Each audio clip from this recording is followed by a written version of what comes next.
어떤 분이 식당을 하나 소개를 해주면서 한번 가보라고 해서 갔는데, 그분이 소개를 하는 분이 마음의 각오를 단단히 하고 가야 된다, 그래 신신당부를 한 식당이었습니다.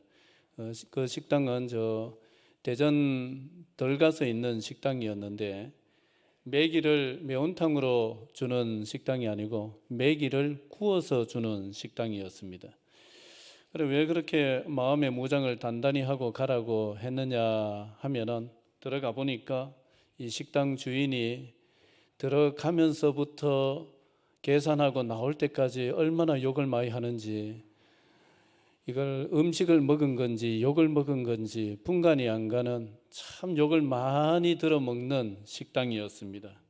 누구 마음대로 먹으라고 했어 부터 시작을 해서, 숟가락 들지 마 숟가락 들고 젓가락 드는 것도 그분 허락을 받고 들어야 되고, 먹는 순서도 누가 물 먼저 마시라고 해서 물 마시지 마, 내가 마시라고 할 때 마셔, 뭐 이렇게 하는데 정신을 못 차리겠더라고요. 그 처음에는 너무 충격이어서, 이 사람이 좀 정신이 나갔나, 손님한테 이렇게 하는 법이 어디 있노, 내가 내 돈 주고 먹으러 와서 이게 무슨 고생이냐, 괜히 왔나, 뭐 이런 생각도 들면서 참 처음에는 충격이었습니다.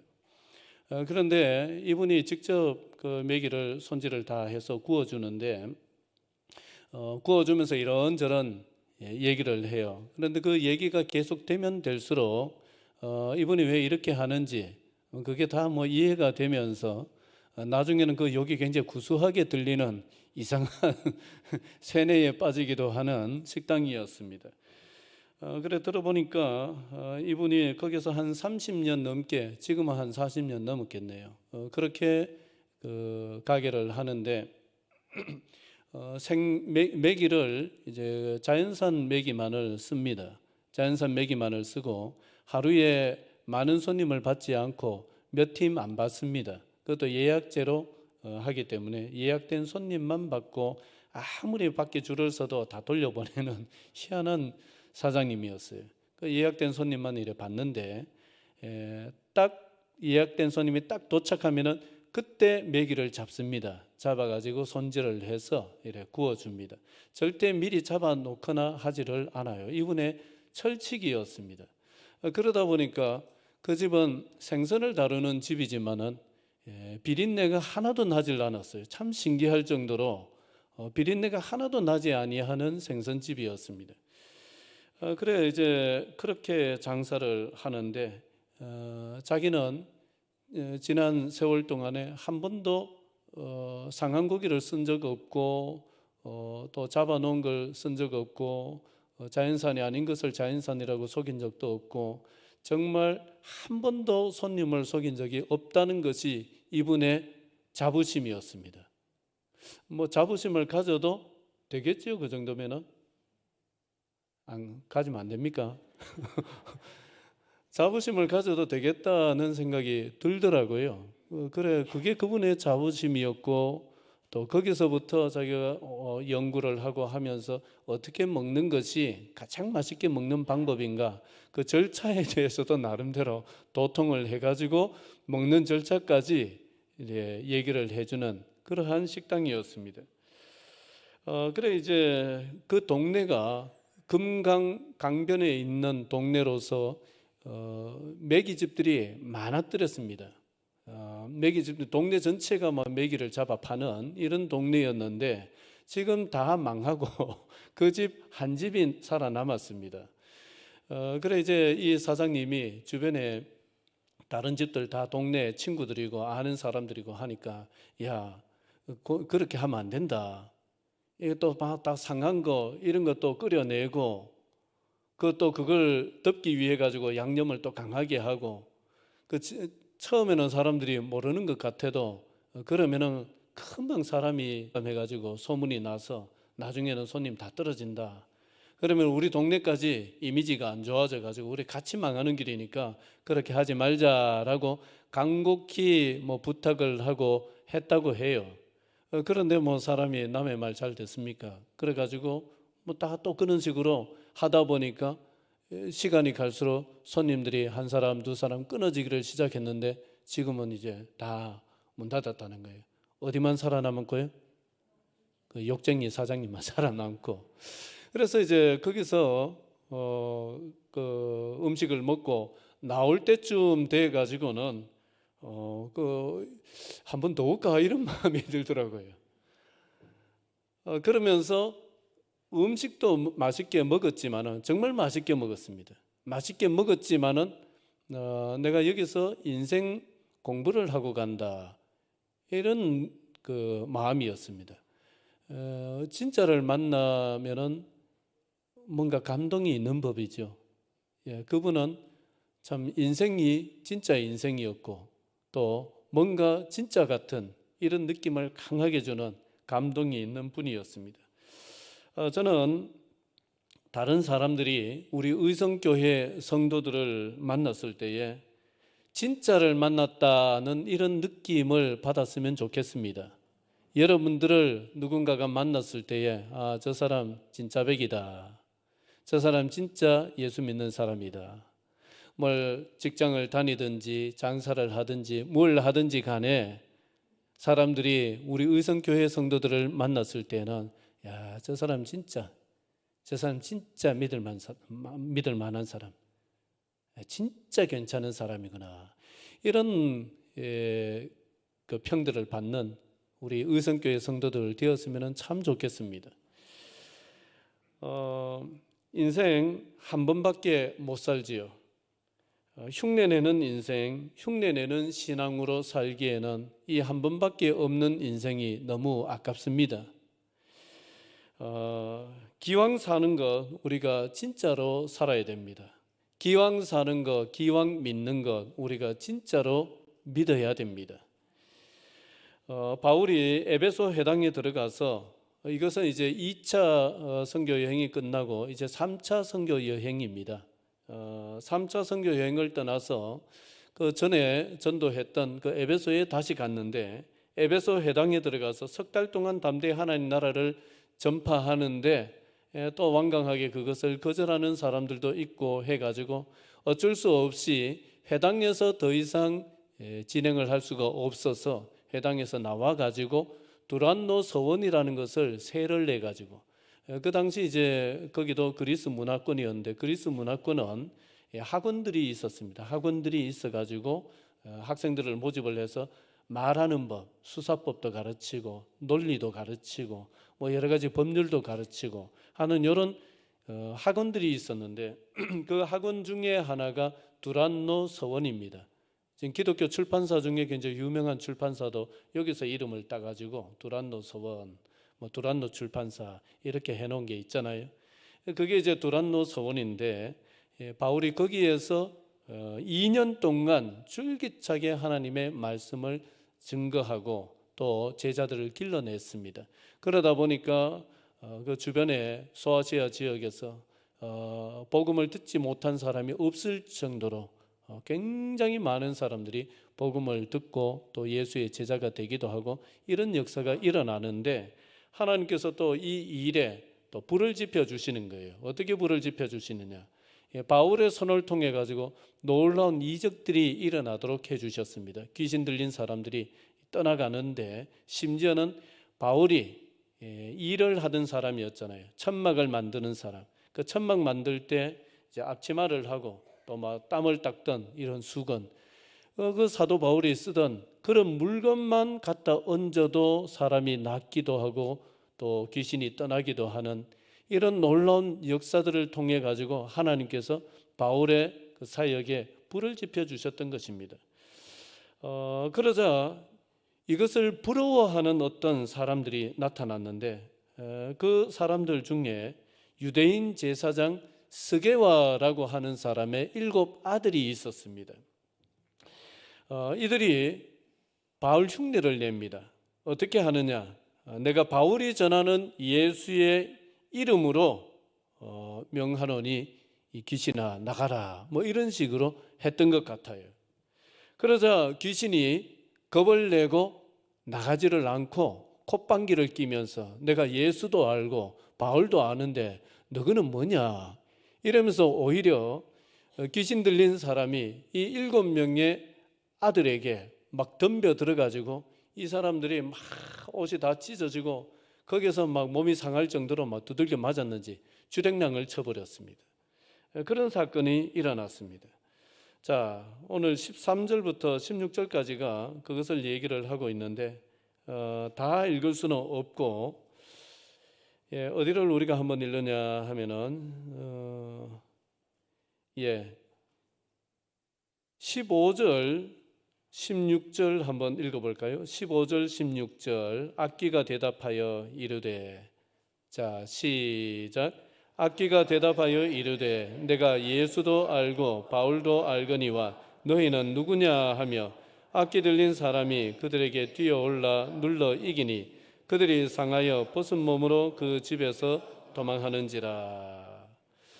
이 사람들이 이제 바울이 예수 이름으로 귀신을 쫓아내고 이러니까 이 사람들도 예수 이름으로 명했던 것 같은데 악귀는 전혀 겁먹지를 아니하고 오히려 이 사람들을 그 봉변을 줬던 것입니다. 예수 이름은 바울이 사용할 때나 스게와의 아들 7 아들이 사용할 때나 뭐 상관없이 예수 이름만 사용을 하면은 무조건적으로 효력을 발휘하는 그런 이름이 아닙니다. 그것은 부적 같은 것입니다. 예수 이름은 누가 사용을 하든지 간에 길 가던 사람이 예수 이름을 사용해도 예수 이름의 능력이 나타나고 그런 게 아닙니다. 사무엘상 4장에 가서 보면은 엘리의 두 아들 홈니와 비느하스가 언약궤를 메고 블레셋과 전쟁에 나갔습니다. 언약궤 메고 나가면 이기는 줄 알고 이겼습니까? 졌습니까? 졌습니다. 졌을 뿐만 아니라 그 홈니와 비느하스는 그 전쟁에서 죽고 말았습니다. 희한하죠. 여호수아가 언약궤를 들고 나갔을 때에는 요단강도 갈라졌고 여리고도 무너졌습니다만은 똑같은 언약궤를 홈니와 비느하스가 들고 나갔더니만은 아무런 능력도 되지를 못하고 오히려 패배하고 죽고 말았다는 거예요. 무슨 차이가 있습니까? 무슨 차이가 있습니까? 여러분, 여호수아는 하나님 앞에서 네가 선 곳은 거룩한 곳이니 네 발에서 무엇을 벗어라? 신을 벗어라. 모세만 그랬던 게 아니고 여호수아도 그랬습니다. 여호수아는 하나님 앞에서 뭘 벗은 사람이냐? 신을 벗은 사람이었습니다. 홈니와 비느하스는 하나님 앞에서 한 번도 신을 벗은 적이 없습니다. 신을 벗는다는 것은 뭘 얘기를 하냐면은 신을 벗는다는 것은 종을 의미합니다. 그 당시에 종은 신을 신지를 못했습니다. 자유인만 신을 신었습니다. 그러니까 네가 신을 벗어라, 내 앞에서 신을 벗어라 라는 것은 무슨 얘기냐? 너는 이제부터 내 종이다. 종이라는 거예요. 그건 뭘 얘기를 하느냐? 네가 내 앞에서 죽어야 된다는 거예요. 네가 내 앞에서 죽어야 된다는 거죠. 여호수아는 하나님 앞에서 신을 벗은 사람으로서 하나님 앞에서 죽었던 사람입니다. 자기가 죽었던 사람입니다. 홈니와 비느하스는요, 죽은 적이 없어요. 신을 벗은 적이 없어요. 신을 벗은 사람이 들고 나갈 때에 그게 능력이 되는 것이지, 신 벗지 않은 사람이 들고 나가면 아무런 능력이 없어요. 오늘 본문도 마찬가지입니다. 여러분, 바울은 예수 앞에 죽었던 사람입니다.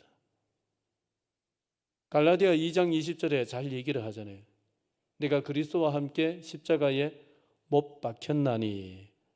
자기가 십자가에 그리스도와 함께 못 박힌 사람이다.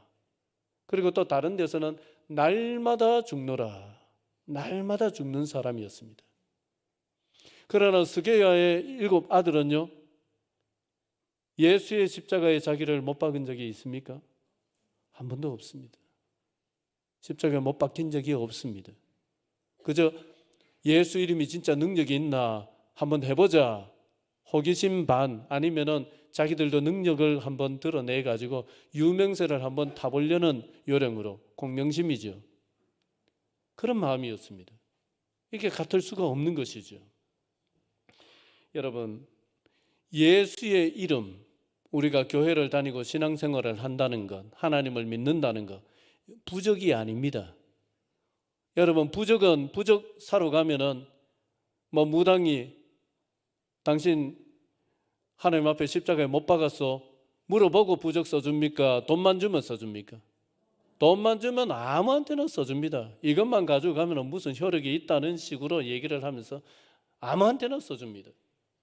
그러나 예수 이름은 그런 게 아닙니다. 우리가 신앙생활을 한다는 것도 그런 게 아닙니다.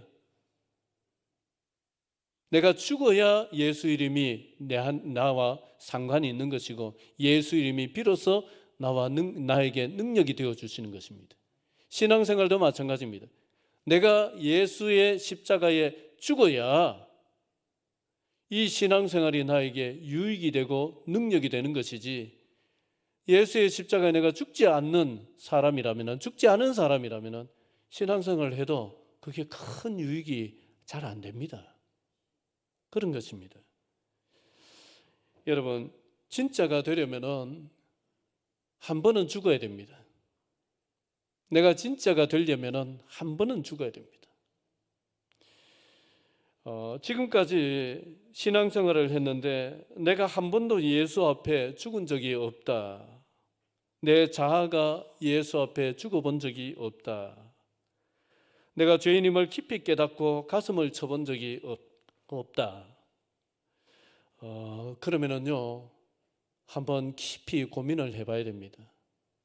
고민을 해봐야 됩니다. 우리가 뭐 이제 윗대 어른들이 물려준 신앙 그대로 물려받아가지고 또 교회를 다니기도 하고 또 문제가 있었는데 기도했더니만 하나님이 들어주셔가지고 아이고야 하나님이 진짜 살아계시는갑다 해서 교회를 다니고 신앙생활을 하기도 하고 또 신앙생활을 하니까 마음이 좀 편안해지는 것 같아서 신앙생활을 하기도 합니다만은 어떻게 신앙생활을 시작을 했든 간에 한 번은 뭘 해봐야 되느냐면은 내가 죄인이라는 것을 그걸 깨달아 봐야 됩니다. 젊었을 적에는 그걸 굉장히 격정적으로 경험을 합니다. 막 기도하다가 막 부르짖다가 내가 죄인이라는 것을 아주 감정적이고 격정적으로 경험을 한다고 하면은 나이가 들어서는 그게 잘 안 됩니다. 나이가 들어서는 어떻게 해야 되냐? 깨달음으로써 그것을 경험을 해야 됩니다. 그래, 역시 참 내가 어쩔 수 없는 나는 죄인이구나. 그래, 나는 어쩔 수 없는 죄인이구나. 그래, 또 주변 사람들이 살아가는 것을 보면서도 그래, 사람은 뭐 어쩔 수 없는 죄인이구나.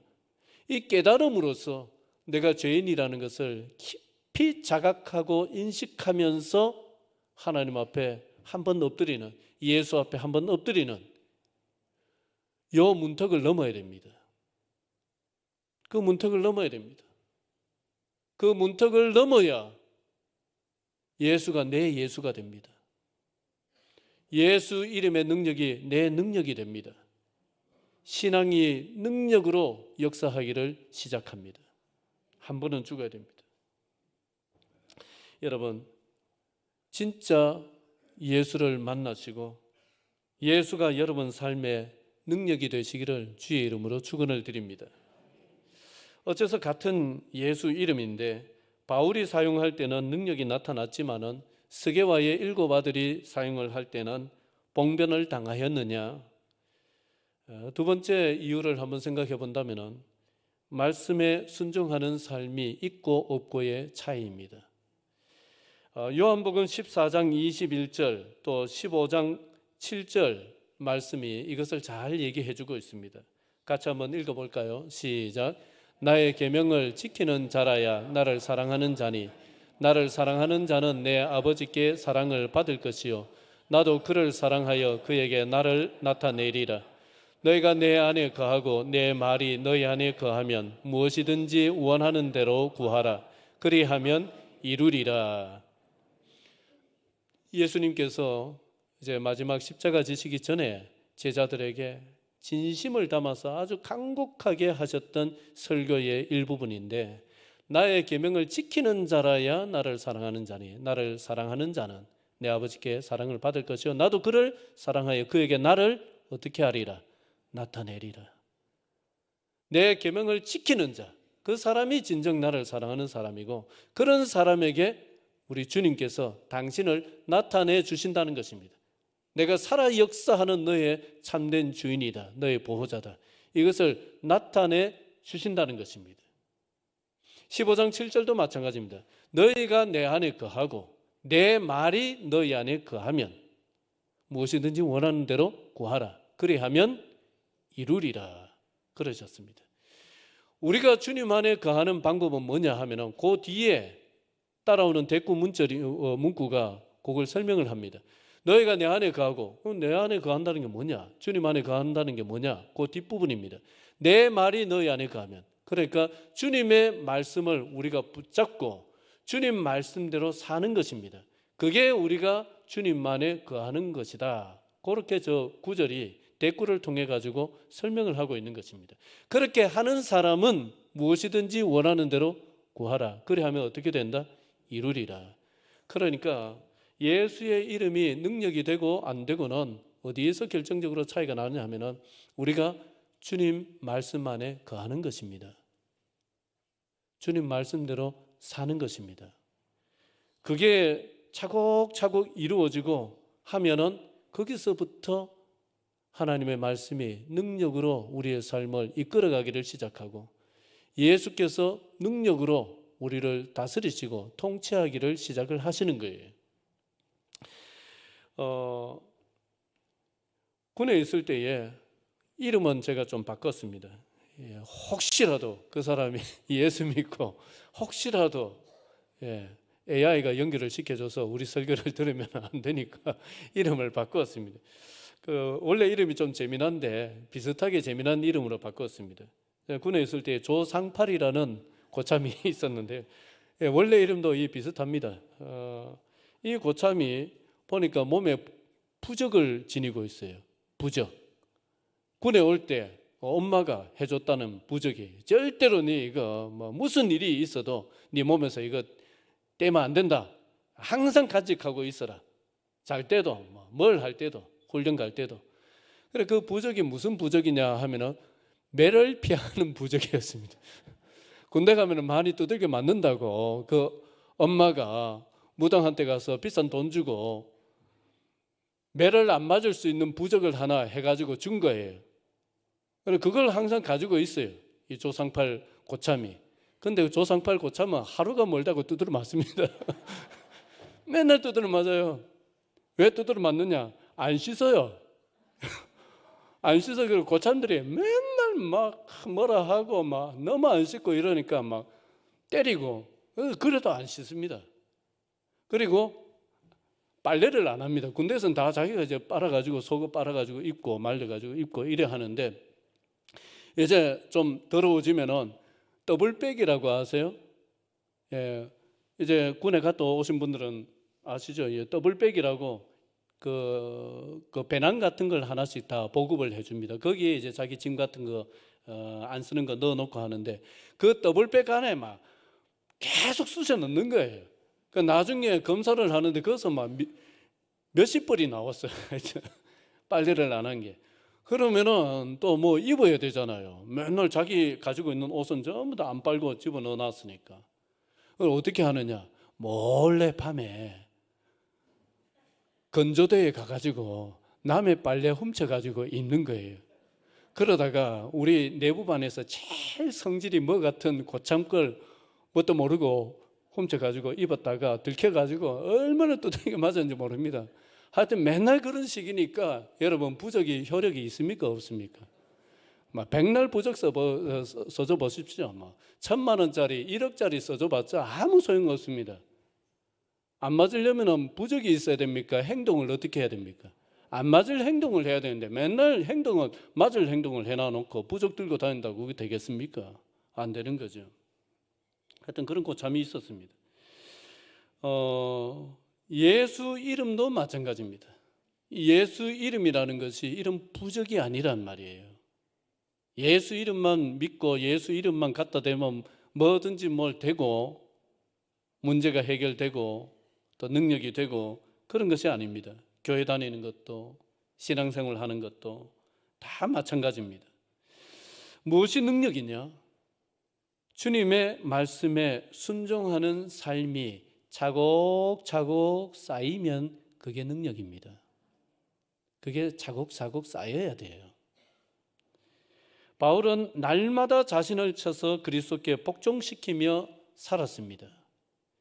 그래서 바울에게는 예수가 능력이 안 될래야 안 될 수가 없어요. 예수의 십자가에 자기를 못 박은 사람이지, 날마다 예수 앞에 자기를 쳐서 복종하면서 주의 말씀대로 순복하여 사는 사람이지, 그것이 차곡차곡 쌓여 있는데 어떻게 하나님의 말씀이 능력이 안 될 수가 있겠습니까? 예수의 이름이 어떻게 바울에게 능력이 안 될 수가 있겠습니까? 능력이 될 수밖에 없는 것입니다. 스게야의 7 아들은요, 그런 거 전혀 없잖아요. 여러분, 말씀에 순종하는 삶은 처음에는 어렵고 몇 번 해봐도 별로 신통치 않은 것 같고 뭐 특별하게 변화가 일어나지 않는 것 같지만은 가랑비에 옷 젖잖아요. 하나님의 말씀에 계속 순복하여 살다 보면은 이것이 내 심령에 배이고 내 삶에, 내 습관에, 내 입에, 말에 이게 배어가지고 자꾸 하나님 말씀대로 살아가는 사람이 되는데, 그러면은요, 여러분, 내 속에 있는 여리고성도 무너지고 내 밖에 있는 여리고성도 무너집니다. 내 속에 있는 여러 가지 좋지 않은 습관이라든지 어떤 그런 마음의 감정의 어떤 문제라든지 갖가지 것들이 말씀 앞에 힘을 잃고 무너지기를 시작을 합니다. 내 밖에 있는 내 인생을 발목 잡던 것들도 하나씩 풀어지고 무너지고 해결되기를 시작을 해서 결국 시간이 한참 지나 보면은 여러분, 인생이 평탄해지고 순탄하게 가게 되어 있습니다. 그게 하나님의 말씀의 능력이죠. 스게야의 7 아들이 귀신이 들린 사람에게 봉변을 당한 일이 알려지자 에베소에 놀라운 변화가 일어났습니다. 많은 사람이 자기 죄를 자복하면서 자기가 지금까지 어떤 인생을 살아왔는가를 고백하는 역사가 일어났습니다. 그러니까 이건 어려운 얘기는 아닙니다.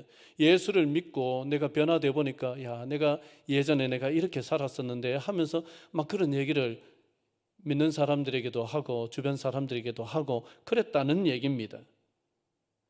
뿐만 아니라 마술로 사람들을 미혹하면서 돈을 벌던 사람들이 있었는데 그 일을 청산을 하고는 다시는 마술로 사람을 미혹하면서 살지 않겠노라라는 분명한 다짐을 하는 의미로서 뭘 불태웠느냐, 마술하던 데 쓰던 책들을 다 끌어모아 가지고 이걸 불태웠는데 그 양이 자그만치 은 5만이나 되었다.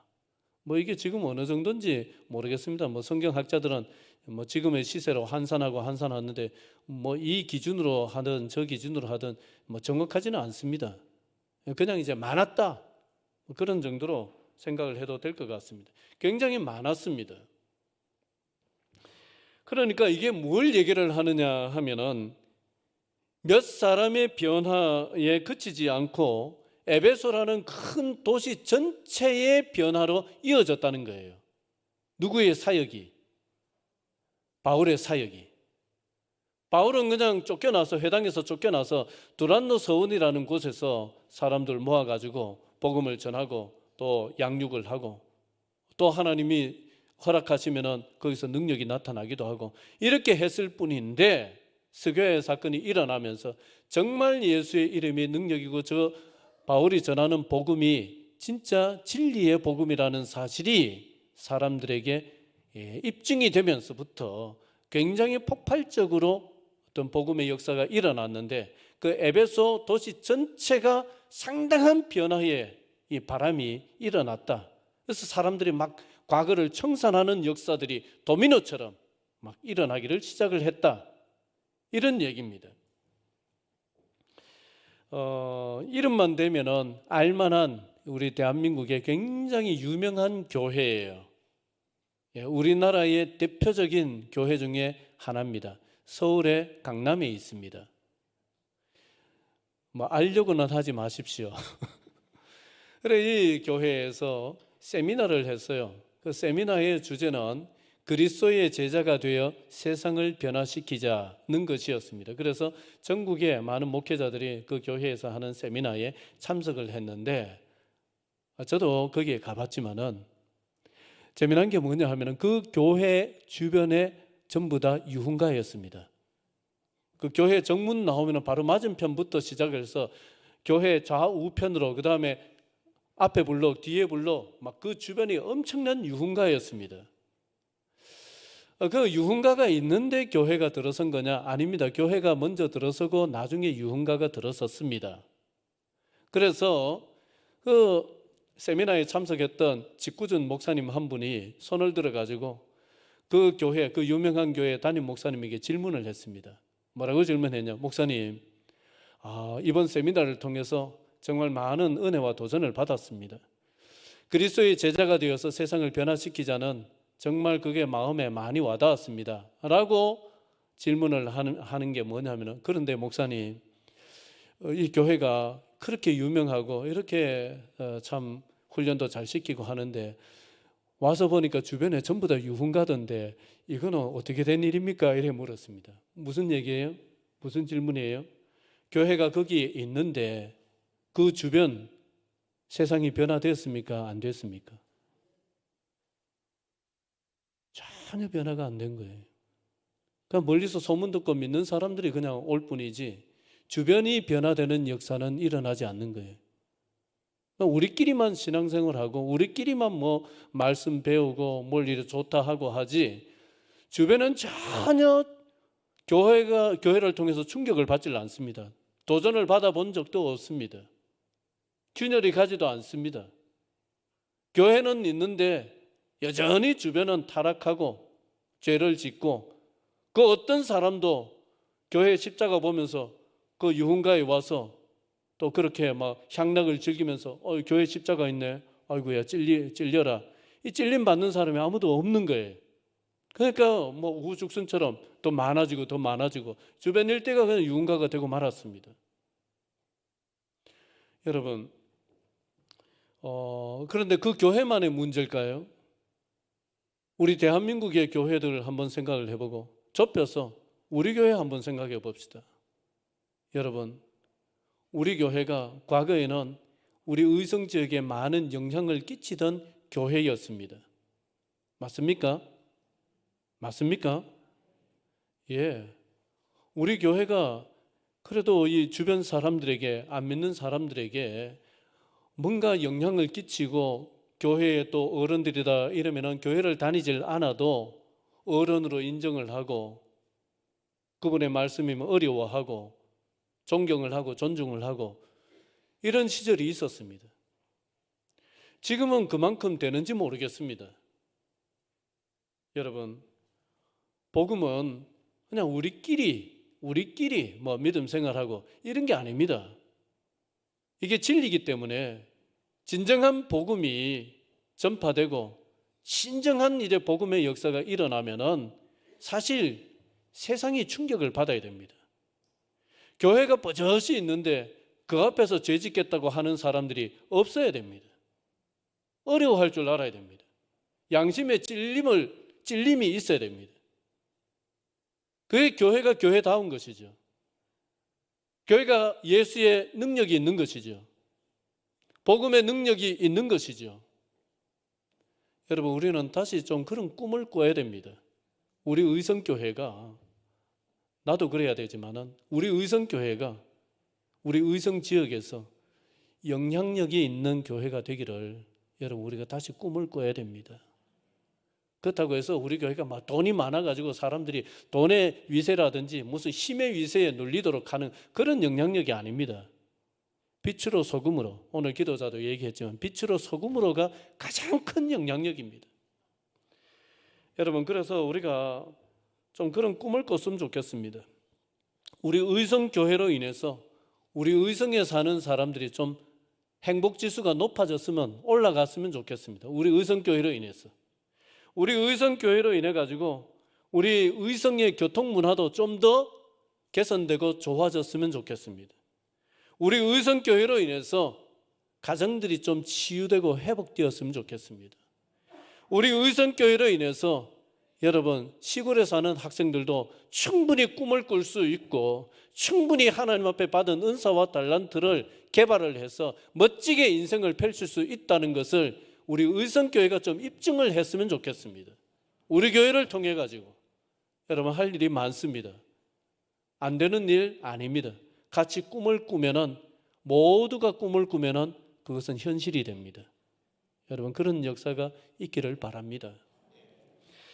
말씀을 맺겠습니다. 한 번밖에 못 사는 인생입니다. 흉내내는 인생, 흉내내는 신앙으로 살기에는 너무 짧고 너무 아깝습니다. 진짜가 돼야 됩니다. 진짜로 살아야 됩니다. 진짜 거듭나야 되고 진짜 신앙이 되어야 되고 진짜 변화의 구심점이 되는 능력 있는 교회가 되어야 합니다. 기도드리겠습니다.